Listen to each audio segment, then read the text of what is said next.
Hello friends, मेरे channel में आपका स्वागत है।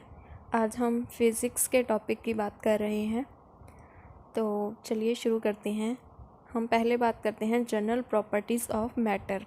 मैटर की प्रॉपर्टीज़। मैटर क्या है? एक सब्सटेंस है जो कि एक डेफिनेट स्पेस और डेफिनेट मास को ऑक्यूपाई करता है। एक सब्सटेंस, कोई भी सब्सटेंस जो एक डेफिनेट स्पेस और डेफिनेट मास को ऑक्यूपाई करे, वो क्या है? मैटर है। इलास्टिसिटी, ये क्या है? मटेरियल, किसी मटेरियल बॉडी की प्रॉपर्टी है जो कि उसके ऊपर कोई मान लो कि एक बॉडी है, उसके ऊपर हमने कोई डिफॉर्मिंग फोर्स लगाई तो वो उसकी जो मतलब स्टेट होगी वो चेंज हो जाएगी, उसकी शेप भी और उसकी साइज़ भी।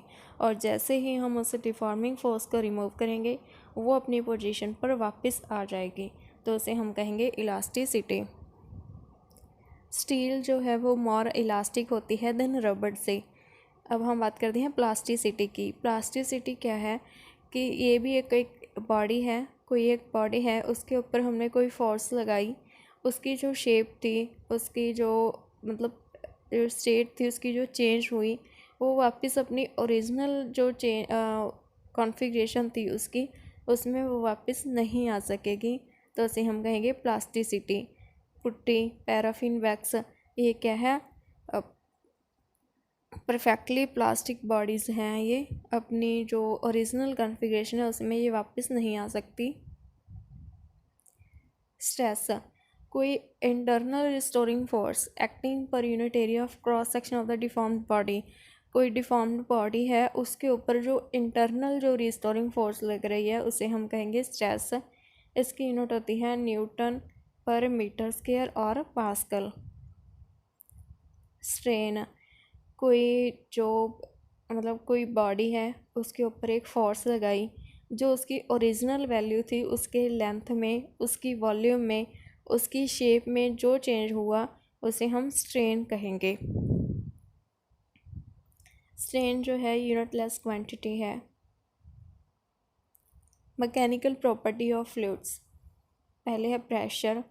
प्रेशर क्या है? जो फोर्स किसी जो एक्ट कर रही है on unit area on the surface of the surface पर जो फोर्स एक्ट कर रही है हम उसे प्रेशर कहेंगे। Pressure is equal to normal force upon area, जितने एरिया पर वो फोर्स जो है एक्ट कर रही है।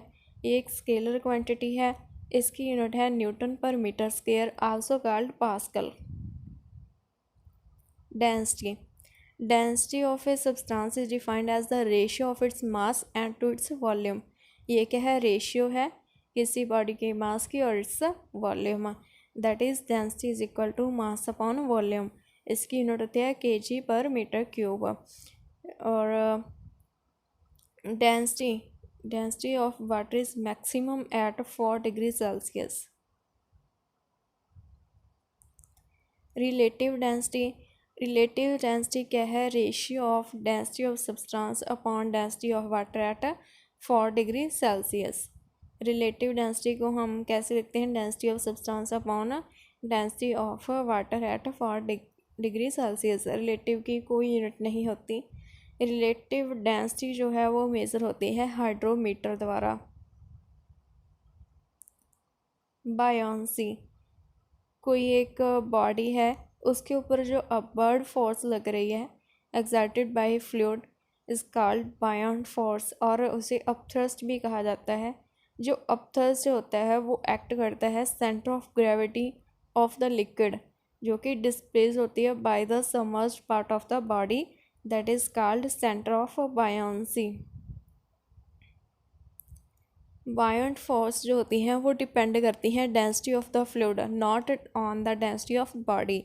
ये आपको ध्यान रखना है कि जो बायोंट फोर्स होती हैं वो फ्लूइड की डेंसिटी पर डिपेंड करती हैं, बॉडी की डेंसिटी पर नहीं।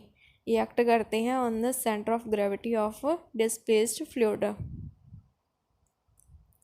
सरफेस टेंशन, ये कि एक फोर्स है जो एक्ट कर रही है normal to an unit length of an imaginary line. जो एक इमेजनरी लाइन है जो उसकी यूनिट लेंथ है उस पर ये एक्ट कर रही है, drawn on the surface of liquid, जो कि लिक्विड के सरफेस पर इमेजनरी लाइन ड्रॉन की हुई है। T is equal to F upon L, इसकी its unit is N upon M। Viscosity, viscosity क्या है, ये एक प्रॉपर्टी है लिक्विड की जिसकी वजह से which it oppose the relative motion between two adjacent layers, between its adjacent layers, जो कि इसकी जो एडजस्टेंट लेयर्स होती हैं जिसकी वजह से उसका जो रिलेटिव मोशन है इसका अपोज करती है। एक प्रॉपर्टी है जो कि उसका रिलेटिव मोशन जो उसके जो साइड में एडजस्टेंट लेयर्स हैं उनका जो अपोज करती है। Viscosity of an ideal fluid is 0। Viscosity जो है गैसेस की वो लेस होती है देन दैट ऑफ लिक्विड से। विस्कोसिटी जो है लिक्विड की इंक्रीज़ हो जाएगी अगर हम प्रेशर को इंक्रीज़ करें, और अगर हम टेम्परेचर को इंक्रीज़ करें तो जो विस्कोसिटी है लिक्विड की वो डिक्रीज़ हो जाएगी, और अगर हम टेम्परेचर को इंक्रीज़ करें तो जो गैसेस की विस्कोसिटी है वो भी इंक्रीज़ हो जाएगी। सिंपल हार्मोनिक मोशन, कोई एक बॉडी है वो एक स्ट्रेट लाइन में अबाउट एक फिक्स्ड पोजीशन पर टू और फ्रो मूव कर रही है।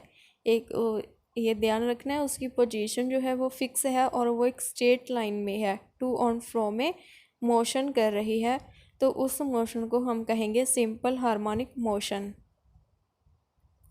पीरियडिक मोशन, पीरियडिक मोशन में क्या होता है कि जो मोशन जो which repeat itself after a regular interval of time, एक रेगुलर इंटरवल ऑफ टाइम के बाद जो अपने मोशन को रिपीट करता है उसे हम कहेंगे पीरियडिक या फिर हार्मोनिक मोशन।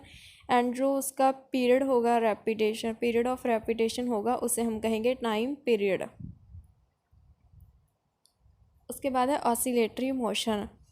ऑसिलेटरी मोशन में क्या होता है, अगर कोई पार्टिकल अपने मोशन को रिपीट कर रहा है एक रेगुलर टाइम इंटरवल के बाद अबाउट एक फिक्स्ड पोजीशन पर, एक फिक्स्ड पोजीशन पर एक रेगुलर टाइम इंटरवल के बाद कोई जो पार्टिकल है वो अपने मोशन को रिपीट कर रहा है, तो मोशन को हम कहेंगे ऑसिलेटरी और vibratory motion. Okay friends, thank you.